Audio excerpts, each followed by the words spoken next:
Okay, here we go again with the Chris Watts case. We're hearing that he spoke with CBI and I think also the FBI recently in jail. I'm not so sure that he is implicating anyone else because I think that by now we probably would have known something.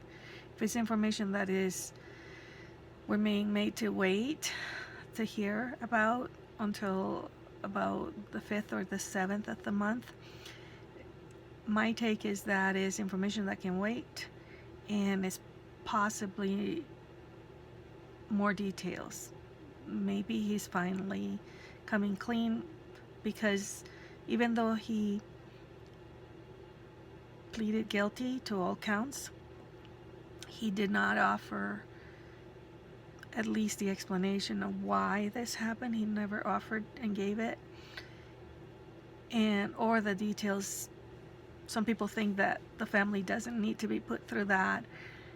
I'm of the belief that family want closure and they want to know more, not necessarily the nitty-gritty details of anything that he did that night, but they might want to know what happens or what happened that night and what drove him to do these things and what his motivations were and so forth, without blaming Shanann or the girls, of course. It's interesting that, just adding to some of the comments that I was talking about certain things, it's interesting that there is a video where Shanann is filming. She's hiding behind a chair and she's filming when she's hiding behind a chair, left when she just found out that she was pregnant with Sissy in her second pregnancy. She left the pregnancy test strip by Bella's crib and she hid behind a chair filming Chris's reaction to the news. He looks jolly, but now I just keep thinking that almost everything that he was doing was fake.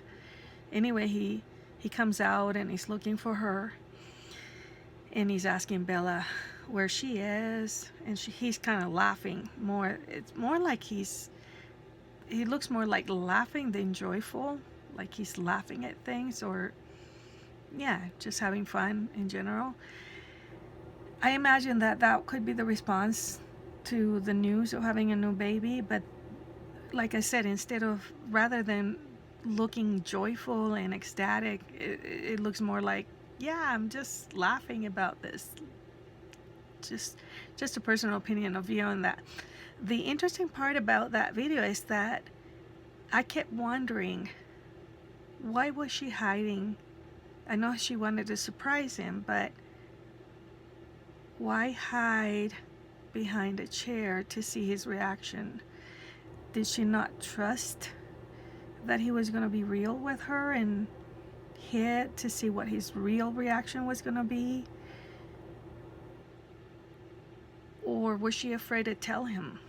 Was she hiding behind a chair because she was afraid of his reaction? And lastly, did Chris respond as he did because he knew that she was hiding somewhere nearby? It all looks like a silly game. But anyway, that's in terms of the psychology of all these things that was going on, not knowing what their interactions were intimately. I also thought that it was a very peculiar thing that I noticed.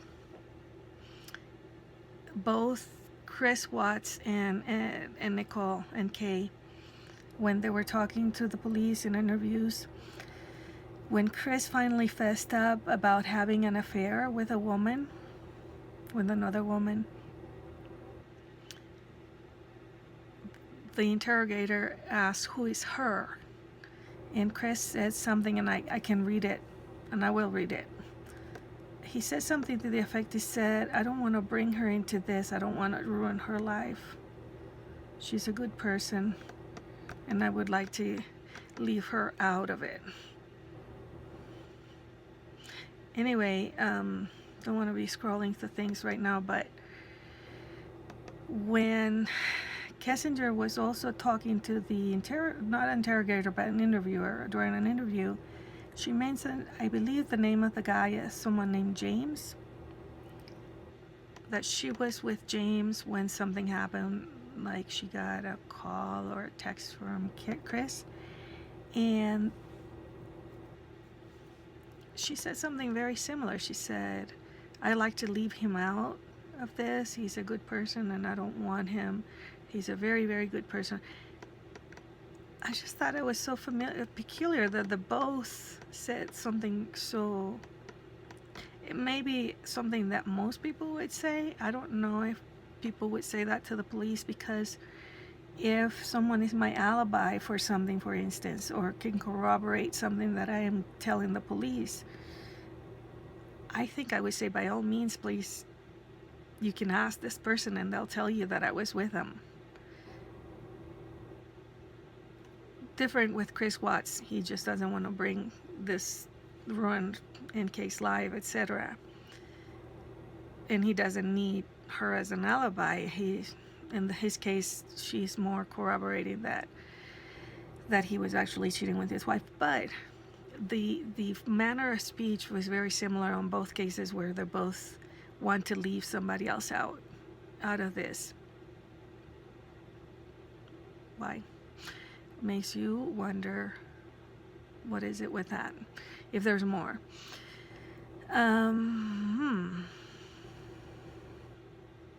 There was other things also in terms of Kissinger's interview. And then I'll go into the confession as well. But Kissinger was telling the police. There was also this thing about, she was saying that Chris Watts was complaining that everything was about the girls. The girls got all the attention. And again, when we see these videos, even as Chris is playing with the girls and he's lifting them up in the air and lifting them up in his shoulders when he's doing sit-ups, I can't help to think that he often looks like just another sibling. Like Shanann is the mom in charge of the 3 kids. Please take this with a grain of salt. Bear with me. Just ride with me with this for a moment. So Chris saying that the girls are getting all the attention, of course, once you're a parent, you take second place, because kids need a lot of attention. They need a great deal of care, and that's what the parents are for. They have to forego a lot. Life changes. You don't go partying anymore as much. You become family people. And the reason is because the kids will demand, having kids demands a lot of parental care for the kids. So him saying that, if he really said that to NK, seems a little, and I'm not crying, my eyes are burning a little bit right now. It seems a little bit immature, and it sounds like sibling rivalry rather than a comment that comes from a parent. I understand that parents need nights out, they need dates, they need time for each other when they have kids and so forth, but it was something very peculiar about that. I'll add to that when you observe these videos with Chris and the kids, yeah, again, like I said, that's what it looks like. I also wanted to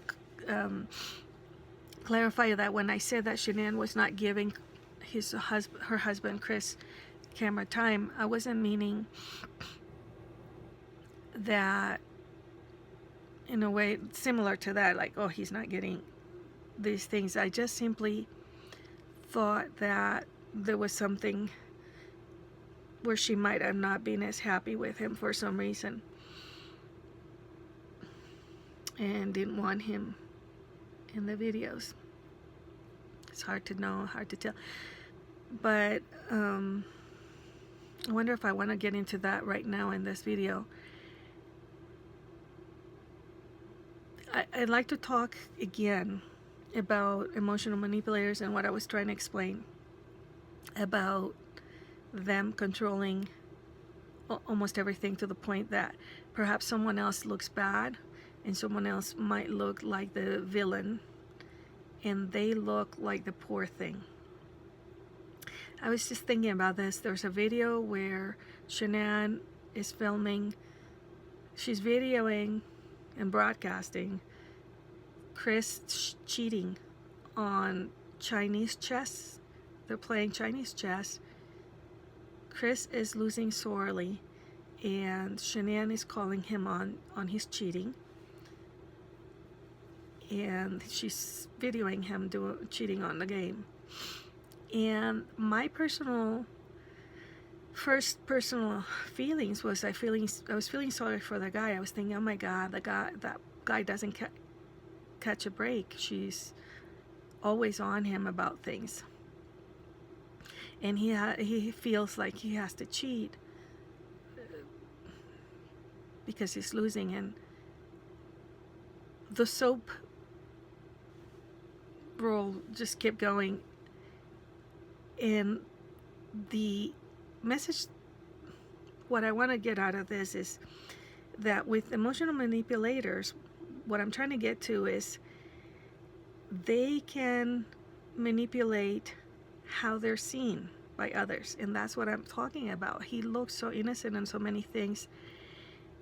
But let's go back to this Chinese chess game. You feel sorry for him when there's no reason to feel sorry for him. On the contrary, he's cheating. And this is the manipulation that I'm talking about. They know how to pull at people's strengths.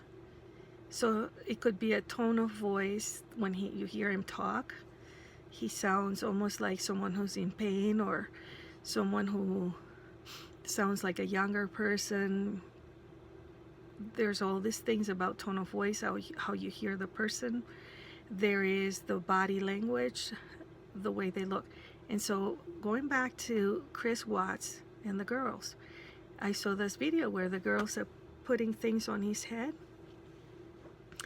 and when they're putting the things on his hair, he's going like, ow, ow, this big grown-up guy. And you think that the mom is putting the girls to torture this big guy, to torment him or torture him. And it's like a very subtle message. And you start thinking, kind of almost thinking bad about the girls themselves, these little tiny girls. And there's another video where Sissy actually bites Chris's wrist, and he lets her bite it, and then he goes like, ouch. But you get all these really weird conclusions in your head that he's not allowed to tell the girl, now Sissy, that's not nice, to correct her. Instead he just retrieves there in that video. And I'm starting to wonder if all of these things are the games that he was playing all along as the nice guy, in how he was being seen by people. All of these things could have been just played by him, by a very smart, dangerously astute, intelligent mind that makes things look, and so then wrong looks right and right looks wrong. And the people that believe him at the end, of course, this is a Reed's. There's a very good video out now that was explaining this, brought up Reed's 9 steps of interrogation. And the second step is to shift the blame and blame someone else in a crime. And that's one of the techniques the investigators use. They first suggested to Chris that perhaps it was an accident. Perhaps it was an accident. Then they suggested, oh, did Shanann hurt the girls in any way? What did she do to the girls? She got angry. And so Chris went for the second one. The Shanann had oh yeah, Shanann had hurt the girls. And yeah, I want to talk to my dad. Bring in my dad. He flew in all the way, blah, blah, blah. Well, it would be interesting to know what all was discussed and talked about also during that hour that he had in the car with his dad. I don't know if they would bug his truck or whatever vehicle he was driving. I don't know what exactly the laws are regarding that. You have certain rights also. So anyway, going back to this sibling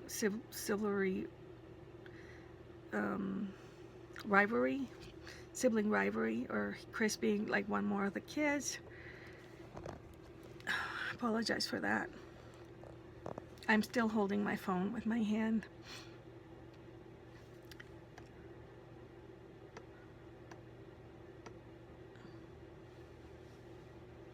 And Atkins said that NK was probably had got some kind of immunity bargain in exchange for full collaboration and information.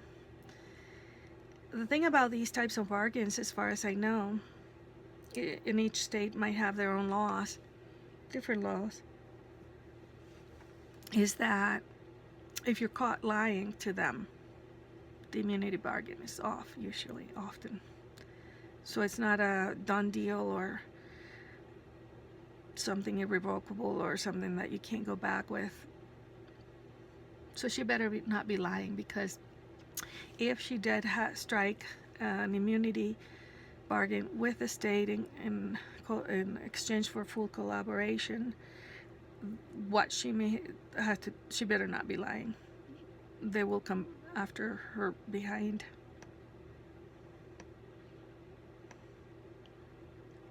I wanted to also talk about cruelty.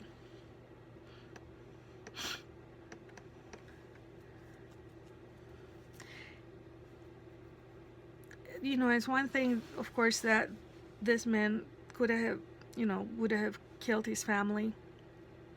It's cruel to end all these early lives. And I do believe, I wonder if the reason he was caught so early is, I wonder if angels got involved and there was the hand of angels. And I can expand more on that, but the shadiness of having an affair, getting a phone app to hide the nude pictures of his affair, that already talks about the shadiness and talks about character.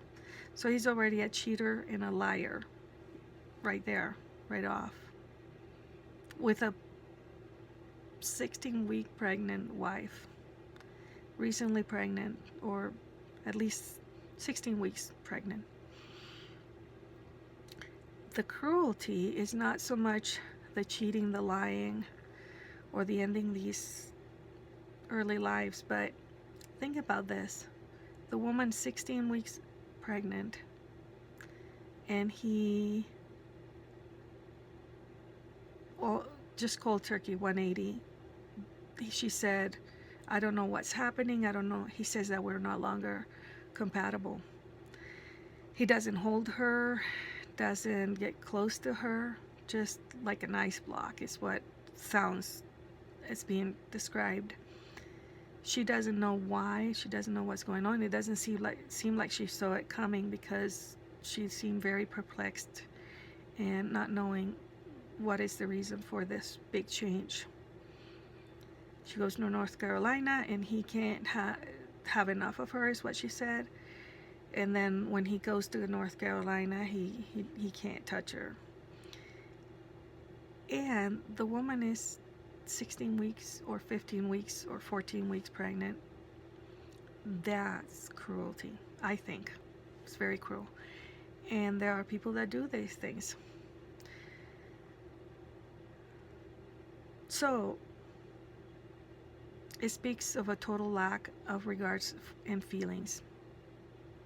To me, it speaks of a person that is capable of a lot of cruelty, I think, or very cold demeanor. Someone has no feelings for others. He did look up, for instance, he had to look up, apparently, no, he actually did. He researched on the internet when to say I love you and how does it feel to say I love you. So he wasn't really in love with, that was just a replacement.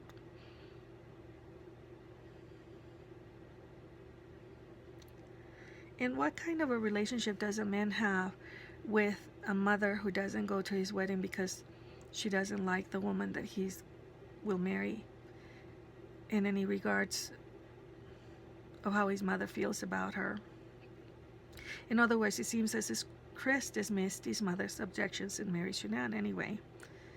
He did seem to find his mother's objections somewhat something he considered of little value in this regards. So what kind of relationship did he really have with her in terms of a real relationship? If you're close to your mother and your mother refuses to go to your wedding, I guess you could always say, sorry, Mom, but I'm marrying this woman. I love her. But it just makes you wonder. He didn't want Cindy to come from North Carolina to Colorado, and he kept her out of his decision to plead. His father was involved. He was called into the meeting, not his mother. And his mother didn't seem to understand boundaries and to understand his decision. She still seemed to think that she was supposed to be part of it. And perhaps people would feel that, but doesn't seem to understand that those were his choices. She kept blaming it on the state and on the agencies, and not seem to understand that he didn't want her there.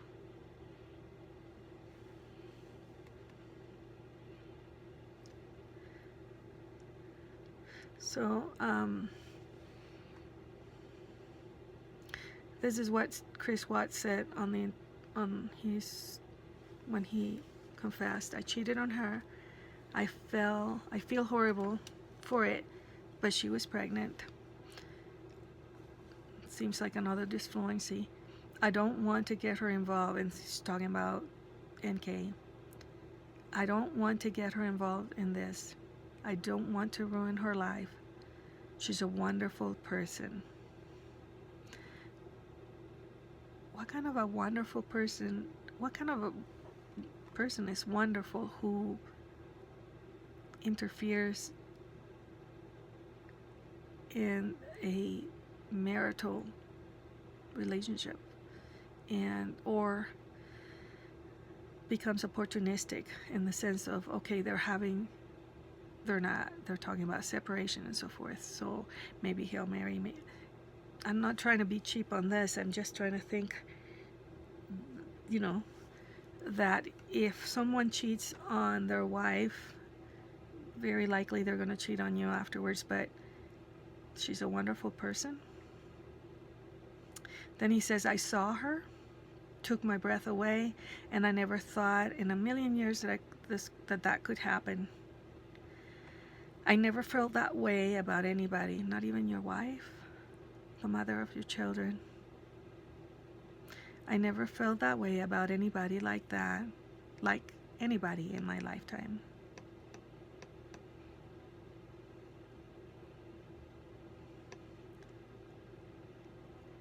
Then NK was asked, did you ever meet his children? Nope, I didn't want to, and he never asked me to. Not that I didn't want to ever. She immediately came back quickly. Yes. Did she want the man with his baggage? She want him with his kids? Then she said something about maybe his wife was in danger. Murder was not at the top of my mind when someone doesn't come home for the evening. Similar to what Chris Watts was saying, that he wasn't concerned, maybe. And it was NK that was asking Chris Watts about housing and began to help him find another place to live.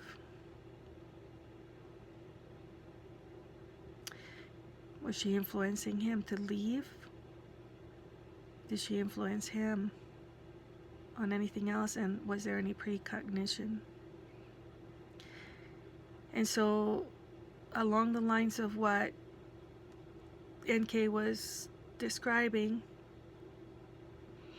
Chris Watts said that Shanann was bossy. She shuts me out. Pardon me, this is NK.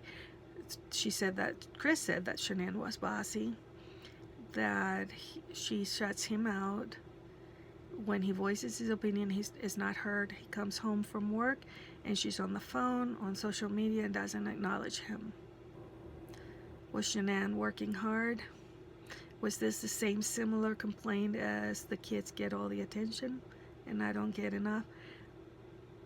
You know, he worked 12-hour shifts and he would do like 8 12-hour shifts. So I understand that he was equally working, a hard worker for what we see.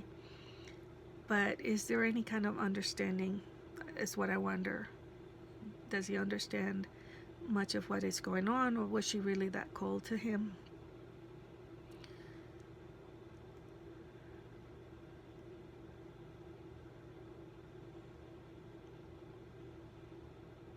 Jim? Oh yes, so this is the Jim guy. I remember hanging out with Jim outside and going outside on the patio. This is NK. And I called him. The kids were talking. The kids were taking center stage, is what she said. That Chris was the complaint he had about his own kids. He wasn't even out of the marriage that he was already in. That's one of the considerations that she was thinking about. Oh, he wasn't even out of the marriage that he was already in. Well, no, duh, he wasn't. The reality is that he wasn't even divorced. So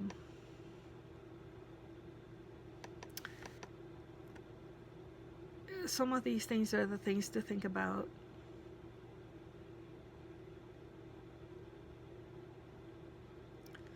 Of course, when you have kids, life changes. Shanann might have acted like husband had a second place in videos. She did with the girls. Not making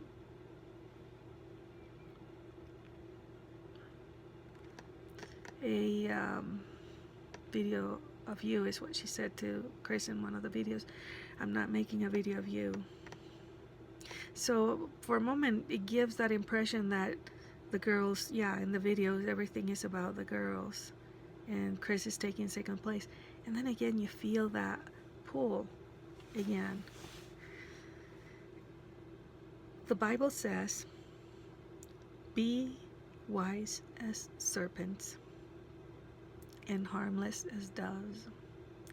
And the reason why is because we have to be astute and be able to see the serpent blending in the tall grass before we bump into it and get harmed. Emotional manipulators blend very well in that tall grass. And someone like Chris Watts seemed to blend very well. It's interesting that Chris did have a cobra, the head of a cobra, a very venomous serpent that is also kind of related to hypnotism, the hypnotizing of the snake. And it's the snake who's hypnotizing, perhaps. It's the head of a cobra, very venomous serpent. He had that tattooed in his arm. Be as wise. Be wise as serpents and innocent as doves. The whole Bible verse is, behold, I send you forth as sheep in the midst of wolves. Be ye therefore wise as serpents and harmless as doves. Don't be pulled by strings. If you allow yourself to be pulled by strings, you're like Pinocchio, who wanted to be a real boy, but was a puppet. He was a puppet because he was pulled by strings. He was manipulated by others. He got into very dangerous situations. And it wasn't until he wised up and he could see through the folly that he became a real boy. We have to all be real. If you feel yourself being pulled by strings, cut the strings and be real. That's it for me. Have a very nice night.